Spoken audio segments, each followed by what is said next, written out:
All right, the calendar is about to turn to March, but that's still football season around here for a lot of us, and that's why we're thrilled to give a big howdy to the head coach at Texas A&M, Mike Elko, today. Mike, thanks so much for joining us. And before we talk a little bit about a few of your Aggies in this past season there in College Station, I'm just kind of curious, what is this time on the calendar like for you? Kind of between the roster building of January, February, you got things like the portal going on, and spring football coming up. Are you catching up on like some Netflix shows? Are you crossing the honey-do list off? Like what's are you Mr. Chauffeur? What is Mike Elko doing nowadays? Yeah, I wish. I wish. There's certainly some honeydew stuff. I think you get to this time of year and you're pretty much at the mercy of whatever your wife wants you to do. You have no choice if you want to stay married. And then I think some of it is just kind of getting in the building. And it feels like, I told the media this the other day, it feels like such a race from, you walk off the field, you lose your last game, and you literally don't feel like you breathe. And it's just nonstop.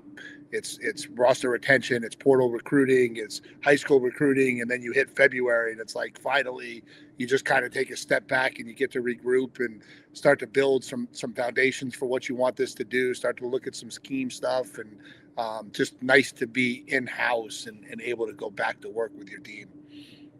Well, the biggest reason that we wanted to have you on was a couple of you guys that I'm sure you have been watching quite a bunch of film. The NFL Combine obviously starts this week, and the Aggies not only set a school record there with sending 13 guys to Indianapolis, but most school of any school in the country. What's that kind of say about your program in the season that you guys just had? Yeah, I think it says that we're moving in the direction we want to move. I think one of the things we talked a lot about when I got here was, the need to develop players in this program, the need to have more NFL draft picks, more representation at the combine. Those were all marks for us for what a successful program looks like, especially one that wants to compete year in and year out for championships. And so, it's a nice step, obviously, to see our players get the recognition. To have 13 guys at the combine, I'm actually going to go up there on Thursday to get a chance to just kind of support those guys. And it's just, again, that's what we need this program to become. And so it's a good first year of doing that.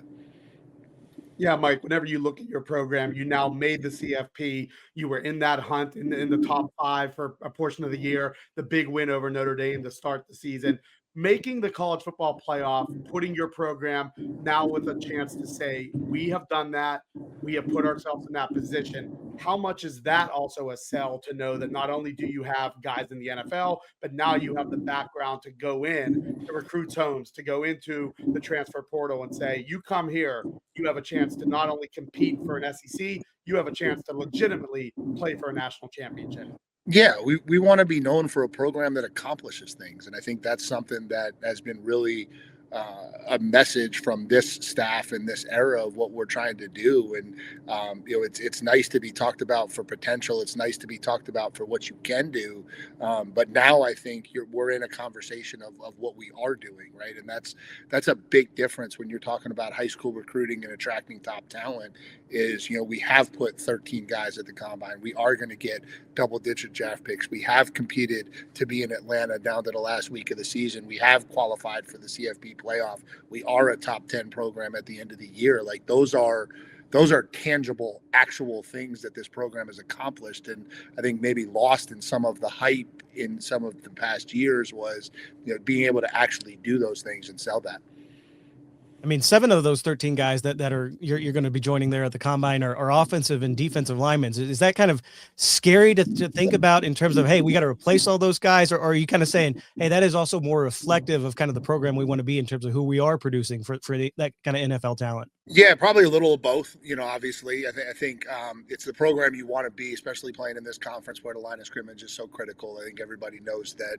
That's a little bit of the separator when you talk about SEC football is the quality on the line of scrimmage. I think defensively, it's been something we've been doing honestly since 2018 when I got hired here as the D coordinator.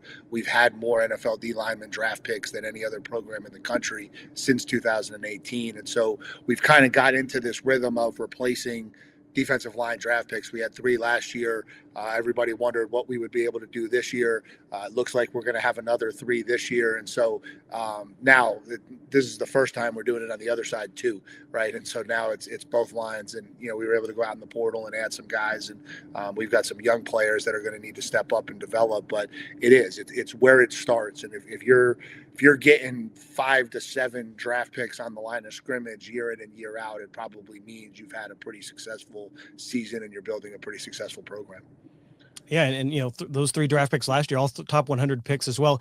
Cassius Howell's probably the next guy to join them, and certainly when you kind of look at some of those kind of mock drafts and all that, he's just I think he's kind of a Tasmanian devil off the edge. He's so good at that. What makes him kind of special? What are NFL teams talking to you about him, and what are kind of some of those teaching points that you emphasize with guys like Cassius that do end up translating from Saturday into Sunday?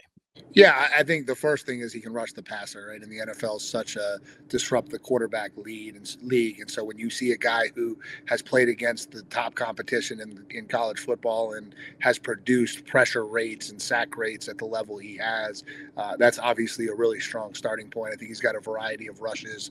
He's got some flexibility in coverage too, which is something that some of the coordinators across the league are excited about, just having that flexibility. Not that you do that a lot, but just a little bit of that flexibility is always good. And I just think he's a really cool story. I think it's a kid who was recruited during COVID, didn't probably get the exposure that he warranted coming out of high school, winds up at Bowling Green.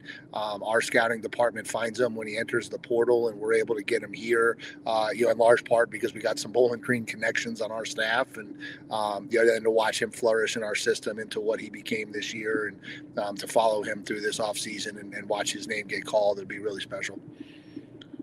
And how great is it to have your quarterback back? When you look at this landscape of college football, there's a lot of 1-year starters, 1-year transfers. The fact that you have a guy like Marcel Reed back in College Station prepping for another year as a starter, that has to be a relief as a coaching staff to have that investment and have your starter back as not only a returning starter, but a true leader to your team.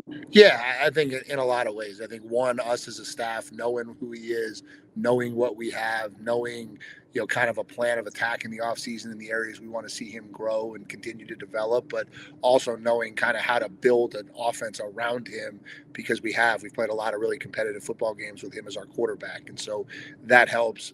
The familiarity with the locker room, to say, okay, hey, listen, we brought in some new linemen, we brought in a new wide receiver, like, let's bring all this thing together. And now you're looking at your quarterback as the guy that can be able to do that. That helps a lot. And I think there's continuity in system that matters. I think one of the things that got lost a little bit in the Indiana story is how many of those kids played at JMU. It's not just all transfers, and there certainly were a lot of them, but there were a lot of kids who had been in those systems for a really long time between JMU and Indiana, and I do think there's continuity of system that matters. Well, you bring it up. I feel like a lot of coaches are going to get asked that question. What do you take away kind of from those most recent national title runs? And certainly Indiana kind of comes to mind. Is there a coaching point? Is there a roster building thing that you kind of say, oh, I didn't think about things that way, but after seeing them in action and making that run to Miami, hey, maybe we can bring some of that magic here to College Station.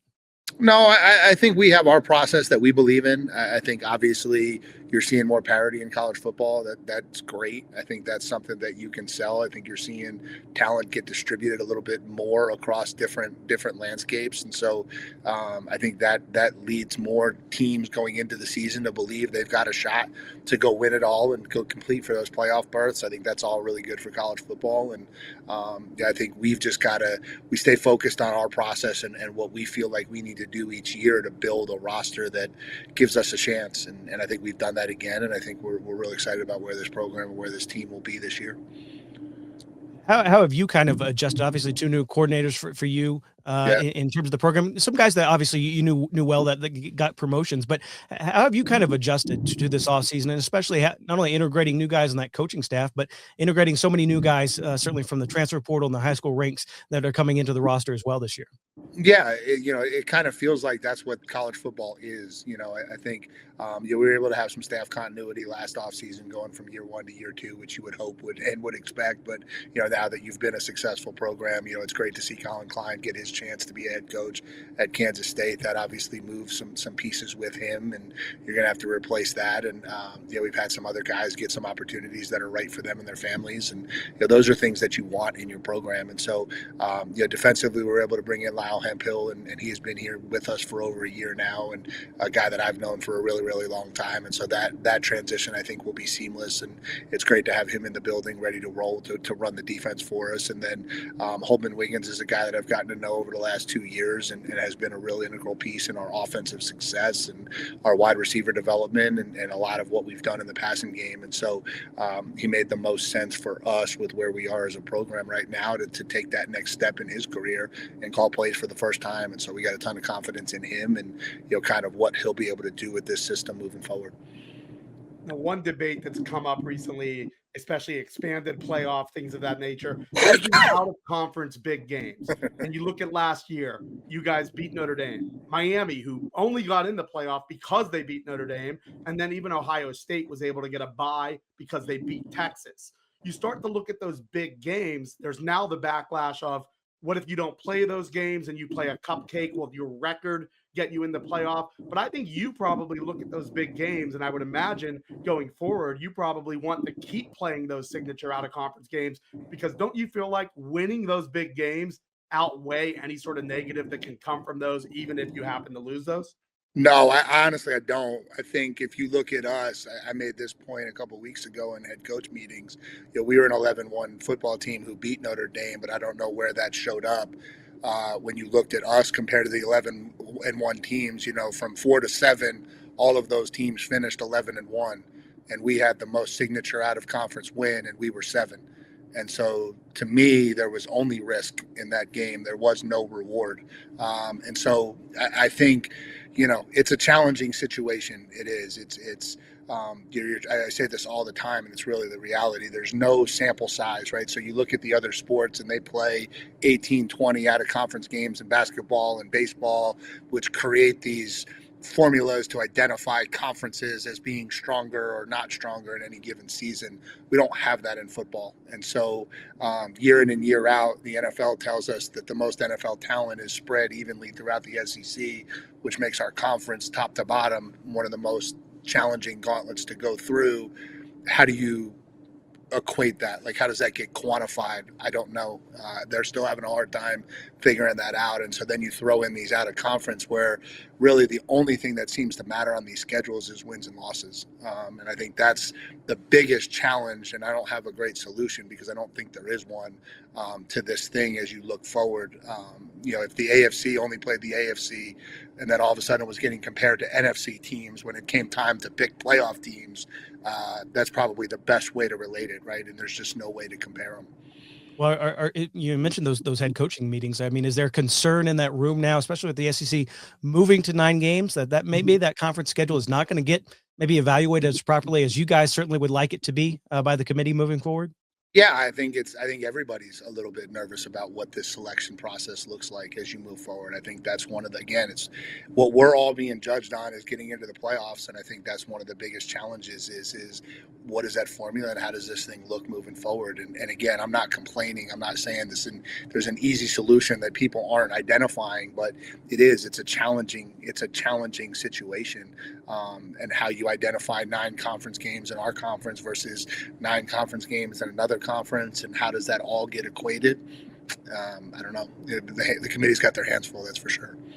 That they do. And, I brought up the calendar to you earlier, and I know that seems like to be the thing that a lot of coaches love to complain about, this time of year. Now, you're a super smart coach. You're an Ivy League grad. If we made you college football czar and put you in charge of not only the calendar, but really the sport in general, are there any broad changes you kind of bring to the table? No, I think the thing people miss in the calendar conversation is that we're driven by academic semesters. And I think people throw around calendar ideas without understanding that there's a spring semester. And so we can't just do things in the middle of the spring semester, because part of our roster management strategy is getting kids into school and getting them enrolled. And Texas A&M doesn't enroll kids in March. And so, the conversations about trying to do it all after the season That's 3 weeks into the spring semester.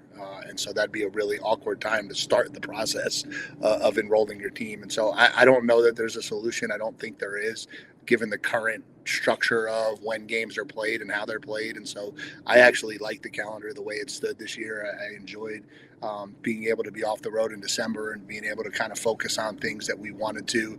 I like the portal being in January. I felt like that was the right time for it. It saved it in a lot of ways. And so, again, I think we got to just continue to evaluate each year and see where we can find opportunities to improve. But I don't think, what I do know is there's not a very easy solution like a lot of people are calling for, because the academic semesters make a big difference.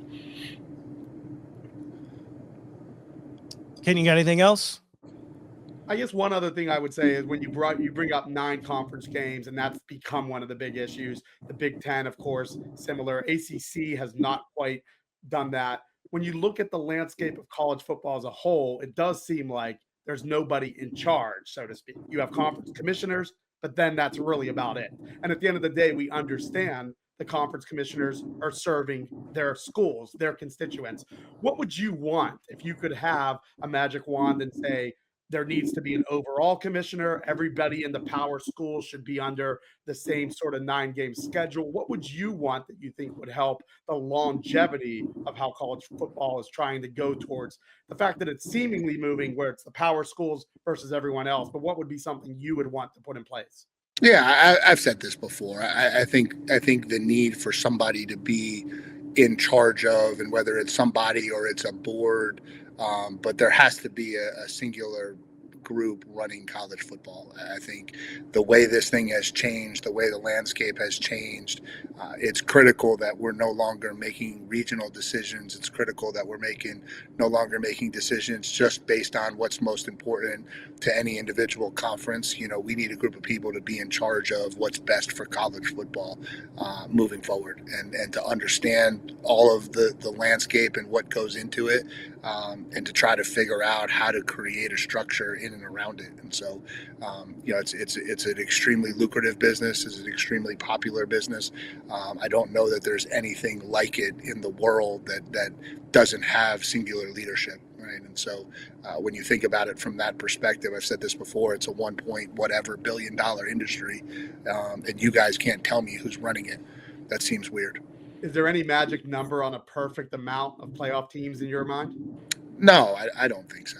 I don't think so. I think the expanded playoff has been good. I think keeping the regular season important is critical to football.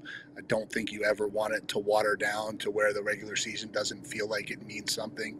But no, I don't think there's a magical number. I think sometimes it's good to just say, okay, hey, we made a big jump from 4 to 12. Like, let's see kind of what this thing looks like before we go jumping around to what the next, we always look for what the next iteration is before we try to perfect the one that we have. But I don't think there's a magic number to it.